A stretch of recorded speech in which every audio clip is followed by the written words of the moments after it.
이 세 관점의 의의는 이제 그 이신칭의에 대한 해석을 새롭게 해석을 하는 거고,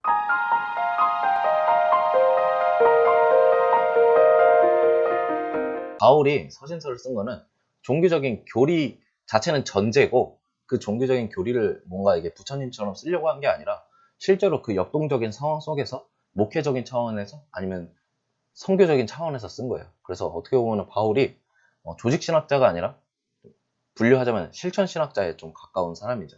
그 세 관점에서는 주로 다루는 서신은 사실은 7개의 서신 중에서도 3개의 서신인데 뭐냐면은 갈라디아서랑 로마서랑 그리고 빌립보서입니다.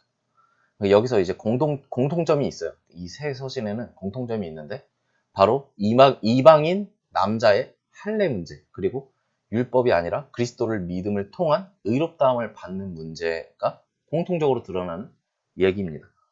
그래서 제가 지금 이제 이방인이라고 얘기하는데, 이방인이라고 해서 예수를 안 믿는 사람이 아니라 그리스도를 믿지만 이제 유대인이 아닌 사람들, 그래서 뭐 헬라인이, 뭐 기본적으로 헬라인인 사람들을 얘기를 하는 거예요. 그래서 이런 사람들이 어떻게 의롭다함을 받느냐에 대한 문제가 공통적으로 드러나요. 특히 갈라디아서와 로마서는 율법의 행위들이라는 단어가 있는데, 이 단어가 등장하는데 이게 무엇을 가리키냐, 그러니까 율법의 행위가 뭐냐라는 거에 대한 이제 얘기가 옛 관점과 새 관점의 대립의 핵심이에요. 그러면 이제 새 관점이 무엇인지 제가 이제는 설명을 하도록 하겠습니다. 이를 위해서는 먼저 옛 관점이 우리가 뭔지를 알아야 새 관점을 얘기를 할 수 있겠죠. 그럼 옛 관점을 먼저 잠깐 얘기를 하자면은, 새 관점과 옛 관점의 연구 문제가, 연구를 하는 데 있어서 사실은 전제가 완전히 달라요. 그래서 옛 관점의 전제는 뭐냐면은 1세기 유대교가 그 율법주의적인 유대교였다라고 하는 게 이제 옛 관점의 전제예요. 그래서 새 관점과 옛 관점의 전제의 차이는, 그 핵심은 뭐냐면은 1세기 유대교가 어떤 유대교였냐라는 걸 가지고 이제 토론을 하기 시작을 하는 겁니다. 근데 이제 전통적인 옛 관점은 1세기 유대교는 율법주의였다라고 얘기를 하는 거죠. 이 율법주의가 뭐냐 하면은 행위 구원을 얘기를 하는데, 이 행위 구원이 뭐냐면은 우리의 행위가 하나님의 의에 도달할 수 있을 때까지 공로를 쌓아야 된다는 거예요. 그래야 우리가 의롭다 함을 받을 수 있다는 것이죠. 이게 1세기 유대교가 이렇게 율법을 지킴을 통해서 공로를 하나씩 하나씩 쌓고 그 공로로 구원을 받는다라고 생각했다는 게 옛 관점의 기본적인 전제입니다. 그래서 예수님의 대적자인 바리새인들도 이 율법주의였고, 바울의 대적자도 인 유대인들도 율법주의자였다는 거예요. 그래서 특히 갈라디아서 2장 16절이나 로마서 3장 21절에서 26절에서 나타나는 율법의 행위들이 아니라 그리스도를 믿음으로 말미암아 의롭다함을 받는다고 했을 때, 이 율법의 행위는 인간의 공로를 말하고 있다고 얘기를 합니다. 그래서 바울이 주장했던 것은 인간의 행위가 아니라 예수를 믿음으로 의롭다함을 받는다고 해석을 하면서, 이 의롭다고 한다는 그 단어는 법정적인 선언으로서 죄 없다고 여겨지는 것으로 봤어요. 옛 관점은 말이죠. 그래서 이렇게 예수님을 믿는 사람은 그 예수께서 순종하셨던 그 율법, 그 의가 그 사람, 예수를 믿는 사람에게도 똑같이 여겨진다고 얘기를 해요. 그래서 그리스도의 의가 예수를 믿는 사람에게도 똑같이 적용된다. 그래서 이 의롭다함은 종말에, 그러니까 예수님이 다시 오실 때 우리를 심판하실 것인데, 그 심판에 있어서 그 그리스도의 의를 통해서 우리가 구원을 받는 거예요. 그러니까 한마디로 우리가 예수님 믿으면 그리스도의 의가 우리에게 똑같이 여겨지고, 이게 종말에 똑같이 여겨지기 때문에 우리가 구원받을 것이라는 것이죠. 그래서 이게 옛 관점에서 얘기하는 1세기 유대교가 율법주의라고 전제하는 그 전제를 하고 나서 바울 서신을 연구했을 때 나타나는 결론이에요. 그래서 옛 관점에서는 이 믿음으로 말미암는 구원, 즉 이신칭의가 바울 사상의 핵심이다라고 이렇게 보는 겁니다. 근데 실제로 그 1세기 그 유대 문헌을 보면은 실제로 어떤 율법을 지킬 때 이렇게 공로를 조금씩 쌓아야 된다라는 문헌들이 확실하게 존재를 해요. 그냥 무슨 아무 얘기 없이 그렇게 얘기한 게 아니라 실제로 이 사람들은 이렇게 막 행적을 쌓으면서 이렇게 의롭다함을 받아야 된다, 아니면 율법을 지켜야 된다, 이런 문헌들이 분명하게 있어요. 이게 이제 옛 관점의 기본 핵심이에요. 그래서 이신층을 통해서 우리가 구원을 받는다. 그게 이제 갈라디아서 2장 16절이랑 로마서 3장 21절에서 26절에서 나타나는 그 얘기들입니다. 근데 이때 이렇게 얘기하는 도중에 이제 사실은 바울 신학에 대해서 어떻게 보면 거의 끝나간 상태예요. 이제 나올 게 없는, 거의 다 이제 나와봤자 아주 사소한 게 바뀌는 정도였고, 이제는 더 이상 나올 게 없었던 그런 상황 속에서 1977년에 이제 E.P. 샌더스라는 사람이 바울 신학에 있어서 한 획을 긋는 책을 내게 됩니다. 그것이 바로 바울과 팔레스타인 유대교라는 책입니다. 이 책은 아주 쉽게 얘기하면은 바울과 그 당시 좀 더 쉬운 얘기, 선의를 돕자면은 그 팔레스타인 유대교라는 얘기를 왜 썼냐면은 그 당시에는 유대교가 두 가지의 유대교가 있었어요. 그래서 하나는 팔레스타인 유대교, 하나는 이제 헬레니즘 유대교, 이 두 개가 있었는데 사실 이게 완벽하게 구분을 할 수는 없지만은 그 샌더스가 연구한 문헌 자체가 팔레스타인 유대교였기 때문에 그래요. 팔레스타인 유대교를 하면은 예루살렘 성전을 중심으로 모였던 유대교를 얘기를 합니다.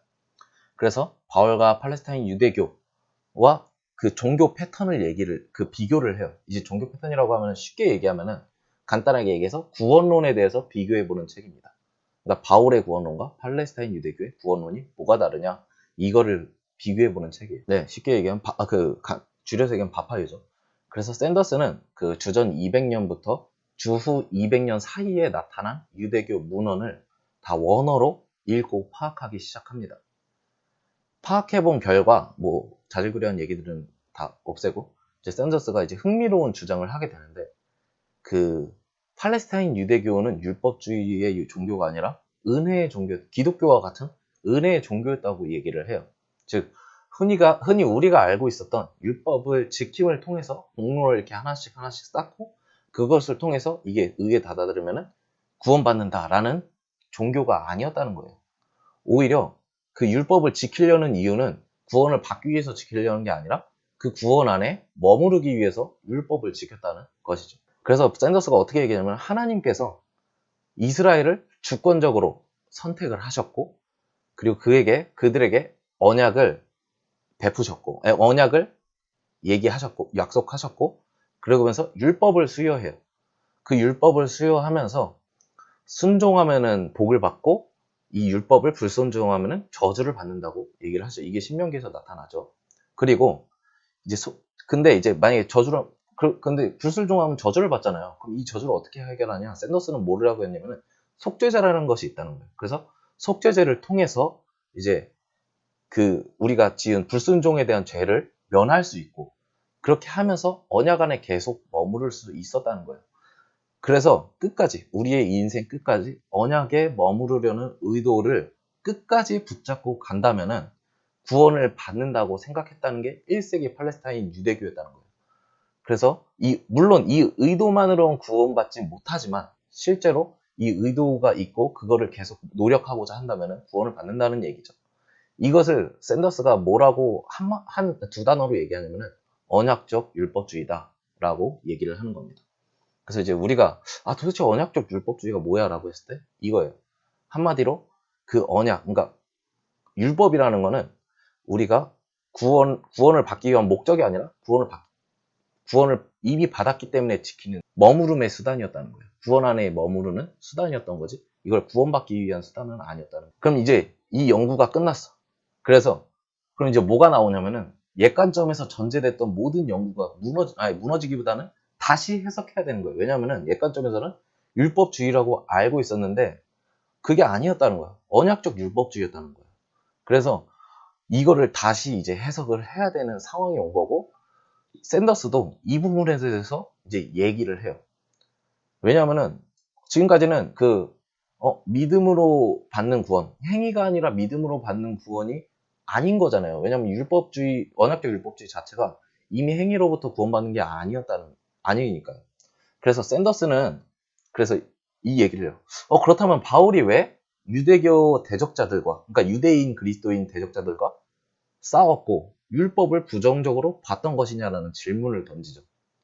근데 샌더스의 아주 유명한 말이 있는데 이게 뭐냐면은 그 이유가 뭐냐? 그거는 유대교는 기독교가 아니기 때문이다라고 얘기를 해요. 뭐야 이게 너무 당연한 거 아니야? 혹은 이게 뭔 얘기야? 라고 이게 해석할 수 있는데, 이게 무슨 얘기냐면은, 샌더스는 바울이 실제로 그 루터와 같은 사람처럼, 루터와 같이, 종교개혁자 루터와 같이 하나님의 의를 얻으려고 실존적으로 고통을 겪었던 사람이 아니었다는 거예요.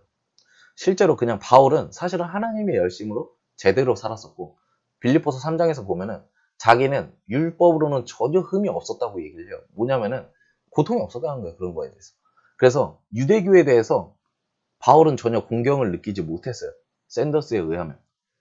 근데 어느 날 그렇게 열심으로 사실은 그리스도인들도 핍박했던 사람인데, 그 바울이 부활한 그리스도를 만나게 돼요. 부활한 그리스도를 만나면서 얘 바뀌어요, 샌더스가. 그래서 그리스도가 유일한 구원자라는 확신을 얻게 되었고, 그거를 토대로 유대교를 비판하기 시작했던 거예요. 그러니까 뭐냐면은 바울이 공경으로부터 해결을 찾은 게 아니라 그리스도라는 답을 얻고 이제는 유대교를 비판해야 된다. 왜냐하면 그리스도가 구원자이기 때문에 유대교는 구원이 될 수 없어. 그러니까 이제 유대교의 허점을 찾아야 돼. 라고 해서 바울이 율법을 비판했다는 거예요. 이게 샌더스의 바울 이론입니다. 어쨌든 샌더스는 이렇게 바울 신학자들에게 이렇게 얘기를 하면서 호평도 받고 혹평도 받았어요. 그러니까 비판도 많이 받았지만 찬성도 많이 받았던 얘기인데, 이제 이거를 대표적으로 한 사람이 누구냐면은 1982년에 제임스 던이라는 학자가 논문을 발표해요. 그 논문의 제목이 뭐냐면은 바로 바울에 관한 새 관점입니다. 그래서 바울에 관한 새 관점이 시작한 거예요. 이 책은 번역된 게 있어요. 그 가문사에서 번역한 바울에 관한 새 관점이 그 제임스 던의 1982년에 냈던 논문입니다. 이때부터 이제 새 관점이 시작이 됩니다. 그 제임스 던은 이 책에서 샌더스의 바울과 팔레스타인 유대교를 보면서 이 책은 정말 좋다. 이 연구 정말 그 1세기 유대교에 관한 연구는 완전 찬성한다. 킹정 이런 거예요. 근데 샌더스가 바울에 대한 이해는 완벽하게 틀렸다. 이게 무슨 말도 안 되는 소리냐 이렇게 얘기를 한 거예요. 그러면서 제임스 던은 샌더스의 언약적 율법주의를 토대로 바울에 대한 재해석을 하기 시작합니다. 특히 제임스 던은 갈라디아서 2장 16절에서 나타난 해석을 재해석합니다. 여러분 그냥 궁서로 받아서요. 이거 뭐 어떻게 할 수가 없습니다. 자, 이게 이제 갈라디아서 2장 16절인데, 사람이 의롭게 되는 것은 이제 율법의 행위가 아니라 이제 오직 예수 그리스도를 믿음으로 말미암은 줄 알미요, 뭐 이렇게 얘기를 해요. 여기서 이제 율법의 행위라고 하면은 옛 관점에서는 그 공로 사상을 얘기를 해요. 그래서 우리가 차곡차곡 쌓아서 그 율법을 통해서 하나님께 율법을 지킴을 통해서 구원을 받는다라는 그거를 원래는 옛 관점에서 뜻했어요. 그래서 인간의 행위가 아니라 그리스도를 믿음으로 구원을 받는다 이렇게 얘기를 했거든요. 근데 이제 이게 언약적 율법주의를 대입하면은 이렇게 말할 수가 없어요. 왜냐면은 애초부터 유대교에는 공로 사상이 없었기 때문에 율법의 행위에 대한 해석이 아예 다르게 해석돼야 되는 거죠. 제임스 던은 이 구절을 갈라디아서 2장 11절에서 14절이랑 연결해서 보면은 분명하게 드러난다고 얘기를 합니다. 그 2장 11절에서 14절은 뭐냐면은 바울이 안디옥 교회에서 있었던 사건을 얘기를 해요. 그래서 안디옥 교회에서 베드로와 바나바와 같은 사람들이 거기에 있는 이방인들, 헬라인들과 같이 식사를 하고 있었어요. 근데 식사를 하고 있는 도중에 야고보가 보낸 유대주의 그리스도인들이 나타납니다. 안디옥 교회를 방문한 거예요. 그러자 베드로와 바나바가 그 사람들을 보고 나서 그 식탁 자리에서 바로 일어나가지고 그 유대주의자들과 같이 외식을 했다고 얘기해요. 즉 위선을 했다는 거죠. 이게 무슨 말이냐면은 원래 유대교에서 그 유대교의 정체성을 드러내는 어떤 표징들이 있었어요. 그 세 가지가 뭐냐면은 첫 번째는 안식일이에요. 안식일을 지키는 거. 둘째는 할례 받는 거. 셋째는 정결법이에요. 그래서 이제 음식법이라고도 하는데 음식을 먹는 거에 대해서 이방인들과 구별되게 먹어야 되고, 그리고 이방인들과는 같이 살면 안 되는, 그러니까 아니 같이 음식을 먹으면 안 돼요.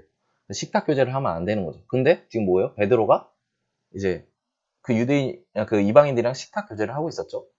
근데 사실은 원래 이거는 바울이 식탁 교제를 해도 된다고 얘기를 했었는데, 이제 베드로가 야고보가 보낸 유대주의 그리스도인을 보면서 눈치가 보인 거야.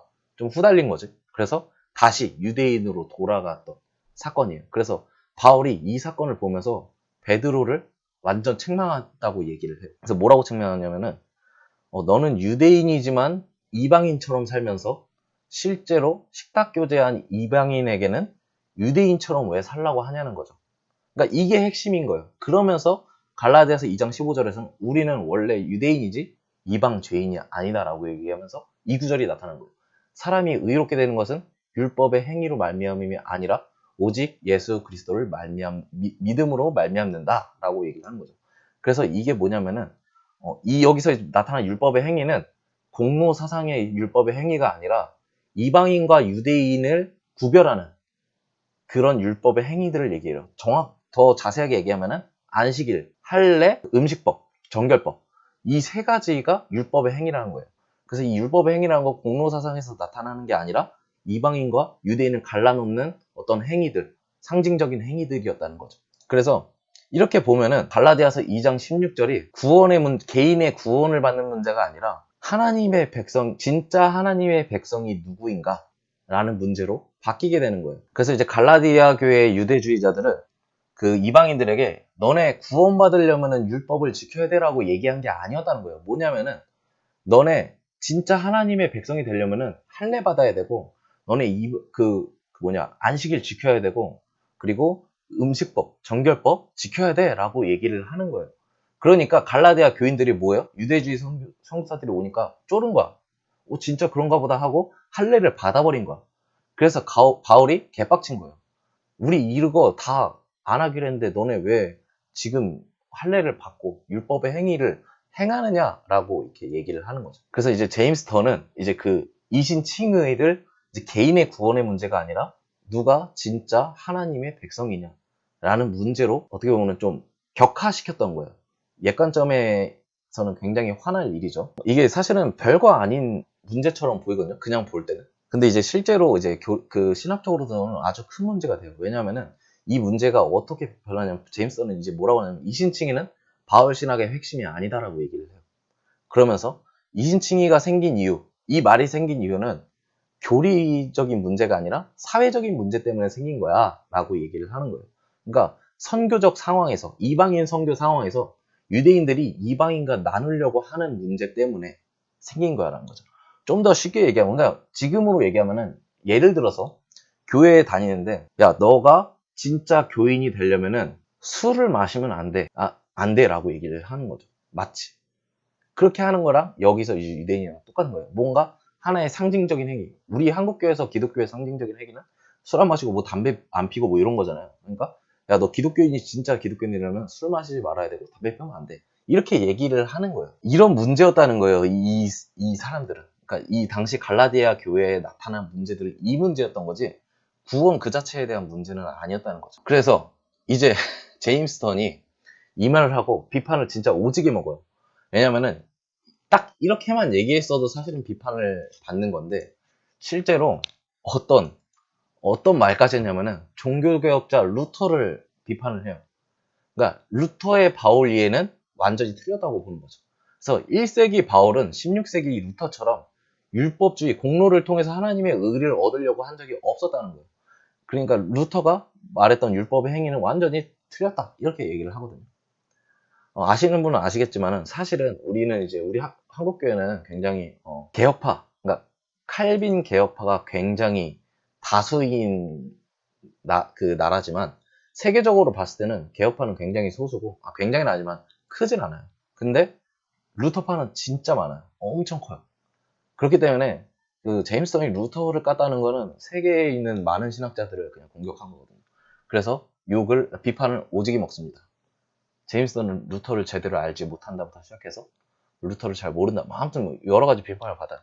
그래서 제임스 던이 비판을 오지게 먹어서 다음에 바울에 관한 세 관점을 얘기하면서 이 부분에 대해서 다시 얘기를 해요. 그래서 뭐라고 얘기하냐면은 그 에클레시아 북스 출판사에서 나오는 바울에 관한 세 관점에서는 이 얘기를 해요.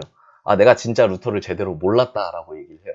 그래서 내가 루터에 대한 책을 한 3권 정도 읽어봤고 내가 비판에 있어서 잘못 비판한 게 맞다라고 얘기를 해요. 그래서 사과를 합니다. 그래서 이제 그 율법의 행위에 대한 해석에 있어서 이제 안식일, 정결법, 할례 이 3개만 얘기를 했었는데 이제 자기가 다시 이제 찾아보니까 그것만은 아니다. 그러니까 율법의 행위에 대해서 윤리적인 행위들도 포함되어 있다라고 얘기를 하는 거예요. 근데 이제 그러면서도 이제 사실은 제임스턴이 근데 그렇다고 해서 내 주장의 큰 틀은 바뀌지 않는다. 결국 율법의 행위는 뭐냐면은 이방인과 유대인을 구별할 수 있는 그런 표징적인 행위였다는 거에서는 변함이 없다. 그래서 여전히 이신칭의는 중요하지만 바울 신학의 핵심은 아니다라고 얘기를 합니다. 그러면서 제임스 턴이 이제 로마서에 대한 해석도 다르게 합니다. 그래서 이제 로마서 1장 16절에서 17절에 나타난 하나님의 의가 뭐냐? 라는 얘기인데 글씨는 믿음으로 보세요. 복음은 모든 믿는 자에게 구원을 주신 하나님의 능력이 됨이라. 그리고 복음에는 하나님의 의가 나타났다라고 얘기를 합니다. 근데 이제 전통적으로 여기서 하나님의 의가 뭐냐면은 뭘 어떻게 해석했냐면은 율법을 완전히 지켜야 한다는 것에서 벗어나게 해주시는 하나님의 의로 해석해 왔어요. 그러니까 율법을 이렇게 하나하나 차곡차곡 쌓아서 인간은 하나님의 의에 도달할 수 없어. 근데 하나님께서 복음이라는 걸 통해서 이게 하나님의 의에 이렇게 도달하는 걸 없애시고 이제 예수님을 믿음을 통해서 이제 의로워질 수 있어라는 게 하나님의 의라고 해석했다는 거예요. 전통적으로는. 근데 제임스 턴은 이게 아니다라고 해석을 하는데 여기서 말하는 하나님의 의, 그 세 관점, 그러니까 언약적 율법주의라는 걸 통해서 본 하나님의 의는 뭐냐? 율법을 완전히 지켜서 의롭게 돼야 한다는 것에서 벗어나게 해주는 의가 아니라 아브라함으로부터 혹은 아담으로부터 시작된 하나님의 언약, 즉 하나님께서 세상을 회복하시겠다는 언약이 지금까지도 그리고 앞으로도 신실하신다는 것이 하나님의 의라고 합니다. 그래서 그 하나님의 의가 어디서 나타나냐 하면은 복음에서 나타나는 거예요. 이 복음의 핵심은 예수 그리스도가 십자가에 죽으시고 부활하셔서 우리의 왕이 되었다는 것. 그래서 이 예수 그리스도의 사건을 통해서 하나님께서 언약을 지키시겠다고 하는 그 신실하심이 완벽하게 드러났다는 거예요. 그게 바울이 말했던 하나님의 의였다는 거죠. 그런데 이런 관점에서 봤을 때 이제 로마서 3장 21절에서 26절에 나타난 이신칭의 갈라디아서랑 거의 비슷하니까 그렇게 찾아보진 않을게요. 예수님을 믿음으로 했던 그 믿음으로 우리가 의롭다함을 받는다는 의는 달라지게 해석되는 거죠. 그래서 원래 전통적으로 로마서에서는 로마서 3장에서 예수님을 행위가 아니라 예수님을 믿음을 통해서 의롭다함을 받는다라고 하는 그게 로마서의 핵심이 아니라 이방인과 유대인과의 그 누가 하나님의 백성이냐 하고 하는 그런 논쟁에 있어서 그 다루는 로마서 9장에서 11절 이게 이제 이스라엘의 구원에 대해서 얘기를 하는 거거든요.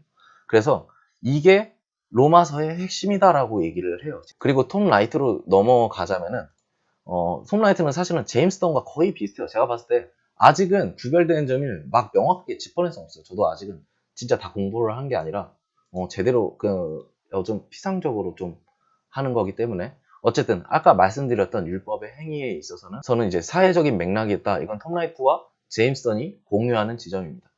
근데 이제 톰 라이트는 그 당시 유대교가 어떤 공경을 겪고 있었느냐라는 상황 속에서 이제 제임스 턴이랑은 좀 다르게 해석을 해요. 물론 제임스 턴이 뭘 해석하는지 명확하게 전 몰라요.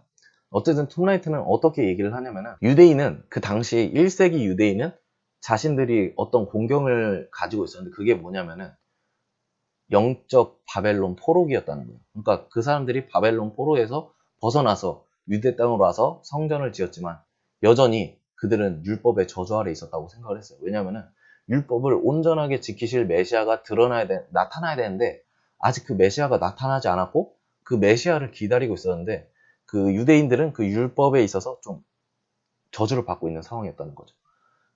근데 이 율법의 저주를 누가 해방했냐고 하면은 예수님이 나오면서 예수님이 율법을 완벽하게 지키면서 예수님의 신실함으로 완벽하게 드러났다는 거예요. 그 하나님의 언약이. 그래서 이제 이 부분에 있어서 톰 라이트는 조금은 다르게 해석을 하죠. 그래서 이게 이제 세 관점의 어떤 기본적인 틀인데 여기까지만 보면 사실은 뭐지? 우리가 지금까지 해석한 거랑 뭔가 다른 거는 조금은 알겠는데 이게 그렇게까지 비판해야 될 지점인가라는 그런 얘기들이 나오거든요. 근데 이제 이게 어느 부분에서 이제 달라지게 되냐면은, 제가 말했지만 로마서 3장이나 갈라디아서 2장 16절은 율법 행위가 아니라 그리스도를 믿음을 통해서 의롭다움을 받는다라고 얘기를 하는데, 이 얘기가 이제 핵심이 아니게 되면서 원래는 이 이신칭의가 종말에 드러날 하나님의 그것도 미리 선치된 건데, 이제 이게 이방 선교적 개념, 그러니까 하나님의 백성이라고 하는 개념이기 때문에 종말에 드러날 칭의가 이제는 좀 다르게 해석되는 거예요. 그게 어디서 드러나면 로마서 2장에서 드러납니다. 자, 보세요. 하나님께서 그 행한 대로 각 사람에 행하시고, 선을 행한 사람의 영생을 주시고, 당을 지어 진리를 따르지 않고 불의를 따른 자에는 분노로 하시리라. 영생을 얻지 못하는 거겠죠. 자, 이 정도로 바울이 종말의 칭의에 관련해서, 톰 라이트는 이 부분만이 유일하게 종말의 칭의에 관련된 얘기라는 거예요. 그래서 종말에 대한 칭의는 우리의 행위에 따라 심판을 받는 거지, 우리가 믿었다는 인식으로 받았다는 게 아니라는 걸 얘기를 합니다. 그래서 이제 개혁파나 루터파는 어떻게 비판하는지 모르겠지만, 루터파도 똑같이 이 부분에 대해서 완전 비판을 해요. 우리가 어떻게 행위로 비판을 받냐? 그럼 우리가 어떻게 그거에 대해서 안심을 하고 구원의 여정을 걸어갈 수가 있냐는 거죠. 우리의 행위라면 우리가 늘 두려워해야 되고, 늘 어떤 그 불안의 상황 속에서 해야 되는데, 이 부분이 완전 우리랑 맞지 않은 것 같아. 그러니까 전통적이랑 완전 다르지 않냐라고 하는데, 이제 제임스 던과 톰 라이트는 이 부분에 대해서 로마서 8장에 나타나는 성령에 의해서 보증을 받는다고 이 얘기를 해요. 로마서 8장에 보면 성령님께서 우리를 끝까지 포기하지 않으시고 인도하신다라고 얘기를 하면서, 성령을 통해서 우리가 삶이 변화되고, 그 삶에 변화되는 행동을 통해서 종말에 우리가 그 행위를 따라 판단받는다라고 얘기를 하는 거예요. 그래서 이 세 관점의 의의 중 하나가 이 성령에 대한 성령에 대한 강조예요. 그래서 이 부분에 대해서 강조를 하고, 개혁파에서는 이제 결국은 이 칭의라는 게 법정적으로 선언되어서, 그러니까 우리가 죄 없다 여겨지면서 그리스도의 의가 우리에게도 똑같이 여겨짐을 통해서 종말에 그리스도의 의로 판단을 받아서 우리가 구원을 받게 되는 건데, 제임스 던과 톰 라이트는 죄 없다 여겨지는 거는 맞는데 그리스도의 의가 우리에게 있다고 생각하지는 않는 거예요. 그래서 칭의는 법정적 선언이기도 하지만, 칭의는 기본적으로 하나님과 인간 간의 올바른 관계로의 회복이지, 이게 종말의 칭의와는 완벽하게 연결성이 있다라고 보진 않아요. 종말의 칭의는 우리의 행위에 따라 판단을 받는다라고 얘기를 하면서, 이 세 관점의 의의는 이제 그 이신칭의에 대한 해석을 새롭게 해석을 하는 거고, 두 번째로는 성령에 대한 재조명을 하는 거고, 그리고 1세기 유대교에 대한 새로운 해석을 하게 되는 겁니다. 그리고 이제 이 세 관점이라는 거는 결국은 사실 하나의 어떤 흐름이지 어떤 교리가 아니에요. 세 관점도. 이게 1세기 유대교는 언약적 율법주의였다라는 그 하나 빼고는 모두가 조금씩 다 달라요. 김세윤 교수님도 이 부분에 대해서는 톰 라이트랑 조금 비슷하긴 하지만 다른 부분이 분명하게 있어요. 그래서 우리가 세 관점이 무엇이냐라고 했을 때 핵심적으로 봐야 될 거는 1세기 유대교에 대한 새로운 해석, 1세기 유대교가 율법주의가 아니라 언약적 율법주의였다라는 새로운 해석을 우리가 알아야 되는 거고, 두 번째로는 종말에 대한 칭의에 대한 해석이 달라진다는 거. 종말에 대한 칭의는 우리의 믿음이라는 인식이 아니라 우리의 행위에 따라 판단받는다라는 거. 물론 인식은 전제고요. 그리고 세 번째로는 그 행위가 뭐냐? 성령님께서 우리를 변화시킨다. 왜냐면은 로마서 8장 4절에서는 이제 성령님을 통해서 우리가 율법의 요구를 이룬다라고 얘기를 하거든요. 그래서 성령에 대한 재조명이 나타났다라고 보시면 됩니다. 아마 제가 이렇게 정리를 하긴 했는데 좀 궁금한 부분들이 있을 거예요. 좀 질문을 해주시겠어요?